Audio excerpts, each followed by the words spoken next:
እስከ ዛሬ ማለት ነው። መሸወድ የለም ካሁን በኋላ ውዶቼ። ይህንን ቪዲዮ ማለት ነው ዩት ሼር እያደረጋችሁ ለጓደኞቻችሁ አድርሱልኝ ውዶቼ። ምን እንደሆነ ታውቃላችሁ? ቦታ የምትፈልጉ ልጆች ቦታ አብዛኛ ማለት ነው ከአረብ ሀገር መተን ምንድን ነው ፍላጎታችን ቦታ ለመግዛት አይደለ? ቦታ የምትፈልጉ አዋሳ፣ ይርጋለም፣ ሻሸመኔ ዙሪያ ያላችሁት ማለት ከየትም ቦታ ብትመጡ ማለት የምትፈልጉ በቃ ያላችሁ ሳይሆን የምትፈልጉ እኔን አናግሩኝ።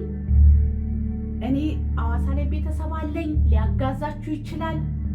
በቀላል በደህና ቀበሌ መዘጋጃ ምናምን አስፈትሾ በትክክለኛ ህጋዊ የሆነ ቦታ እስከ 120 እስከ 150 እንዲሁም ኮንዶሚኒየም